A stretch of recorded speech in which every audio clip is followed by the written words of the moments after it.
तोरा गाड़ी में औकात कैसे भइल हमारा जियते ऐसा काम करे के? अरे हम का कोले बनी बतइबे तब नु।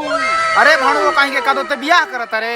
का बात कर हम भला तोरा के छोड़ के दूसर बियाह कर सकेनी तबे संभव है जब ते मर जीबे। ए अरे ना भले हम मर जाइम तो। अरे सतरंगे के लोते हमरा झूठ बोलत रे तोर बियाह नहीं के होत। अरे हम तोर माई क्रिया खातिर हमर बियाह नहीं के हो। अरे नतिया त नहीं गधा के गान लेके मुंह लेके चलो जैसे हमारा बियाह कर दे दूसरा से। अरे हम तोर माई क्रिया खातिर तो हमारे पर तोरा भरोसा नहीं खे। तोरा पल्लाण भरोसा करी आज न तोरा माई हमरा माई से कहत रे कि तोर हिते वाला बड़ा सा बट हमर माई कह जल से मान ले हा। रुक हम अपन माई से रह जनु। ए माई मैं अरे का गाला फाड़ के चिल्लाता रे साला बोल का बात बा? अरे मर्द तहरा से हमारा काम नहीं बताओ ना माई कहां है माई। मतलब हमारा से काम नहीं खे तब बताओ काहे का माई के जो हतड़े माई से हमारा पर्सनली काम अंतर से काम नहीं खे मैं। ए माई मतलब हमारा से कुछ काम नहीं खे। वाह रे वाह माईए तहर मलकिनी बड़ी ना साला ऐसा जमाना आगुलू के मतारी का के बाप के कोनो वैल्यूए नहीं खे। का भइल के चिल्लाता सरे? का माई हमार का तो बियाह करवत रे। हां तोरा बाबू से आज अगुआवे के कलसा ये हित पर्सनल बात रहला ई बतिया कहता तो हम ना तारा के बता देती। ए तू हटा ना बिना हमर से पूछले हमर बियाह करे वाला तू लोग के हवलो। सुना इंकर पैदा करे के भाई तारा से पूछबे ना कोई नहीं जा तब बियाह करे के भाई तारा से पूछी जा तू हमन के बाबू भइल बड़ा ना। हम सब बाप होवे चलते छोड़ देता नहीं ना तो ये बतिया के दूसरा जना कलर रहते नु तो यही बतिया पर 4-5 फेट मार देले रहते। जो खाली हमारे एगो लड़का ना रहते तब मार के फाड़ देती तोरा कबले। तहनी के बाप बेटा लड़त रहस हम जातनी हमरा कचौड़ी छाने के बा। सब्जी में तेल कमे डाली हमर गैस बनौले बा। अरे बाप हई देखो एक कचौड़ियो छना था नाश्ता के व्यवस्था होता अब बियाह वाला के कुछ पत्ते नहीं खे। आई बकवास मत कर हइले हई जाके आप 5 खोल के मिठाई लेके आओ हित के पानी पियावे के बा। बाप मतारी इतना परिसल दे रहे बने हमर बुझाते के बियाह करवाइए दी हमारा मलिया के का होई। ए हित के हित आवता सा आई साले के हितई कइला से चाइना नहीं खे मन तो सब। अरे साला लिया के बेलशीट बिछाइबे कि ना रे? बियाह भइबे ना कल तले पवनी कहां से आगुली से दुआरा पर ए हित हम पवनी ना हनी तहर बाप हनी। आई का भीतरिया ए मर्द तू हवा का दुआरा पर से चिल्ला तर भिखार लेखा। हित आवता खाली हाथ ला जाके जाके चादर निकलवे के रे बिछावे के। ई बतिया रहला त आरामो से कह सकत ला मारो जरूरी रहल हा। हित बकचोदी करत तड़ा 10 मिनट में हित आवे वाला बा जाके चादर लेबे कि ना? बुझा तक मन तो सब के हित ना तावत से का रे एक दुआरा पर बड़ा कुर्सी टेबल लागल बा हमनी के पूछबो ना कइलस सा ना देखा हित लोग के बड़ा तिरछी कट के भागत ताने हमारे द्वार पे हित ना तावत त ना त रोज या 9 बजे 10 बजे रात तक गप लड़ावत रहन लोग। ना चाचा तोहरे भी आवते रही जा। आई आई झोरन झमेला जी ओनिए लइका देखे लगनी आ बड़ा लेट क के नी प्रणाम प्रणाम प्रणाम। ए सतरंगी भाई तारा भी कोनो हित आवे से पहले ही मर्द भागे खातिर रेडी हो जाता रस। काहे हो गांव वाला कोनो सरवा भड़कावत का रहला? कोनो भड़काई के लार तारा गांव का रोड देख के हित भागे पे तैयार हो जाता रे। टेंशन नत ली झोरन झमेला जी ओके जोगिर हम विधायक जी जतनी त माल के गाल लेखा रोड बनवा देतनी कि बिना पैंडल मारले साइकिल राउट चली। आई झाबर झाटू जी बैठी। हां बैठे काम बा। अरे बैठी समझी जी उतर में हाथ चूतर क के और गांठ टूट जीबा की चौकी ना टूटी। ऐसन कोनो बात नहीं खे देखो तनी की चौकिया में गोबर ओबर नहीं खेनु लागल। ए महाराज हाथा ना सोचब त शादी बियाह भइल ए जे खाना खाइला जाई जे गाय हम देलक छिटकी पड़ जाला त हमनी के गोबरों के साग समझ के खा जाइला जा।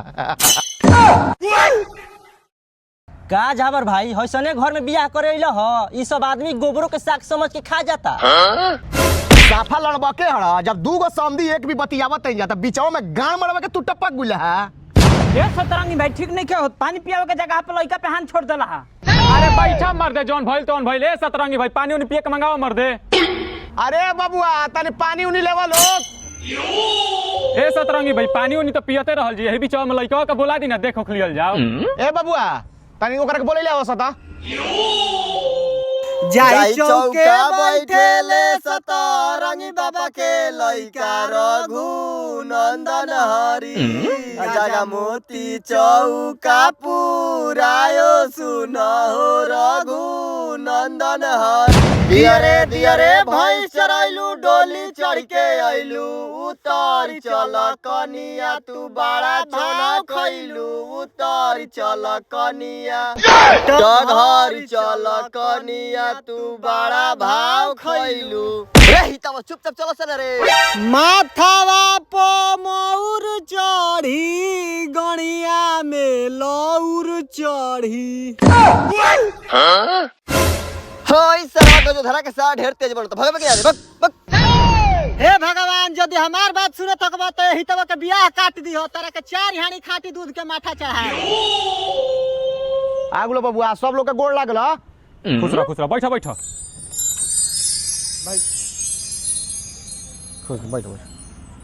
तार का नाम हो बबुआ? मंतोष कुमार। बबुआ तारा बाबू के का नाम हो? का है अगुआ बतिले नहीं खो। अरे तेहू अपने से बता दे भोर पर गुल हुई। सतरंगी जादू। बबुआ कहाँ ले पढ़ल हव? आरा ले पड़ल है कोटा जाए के कहीं त बाबू कहले कि पैसा नहीं खे।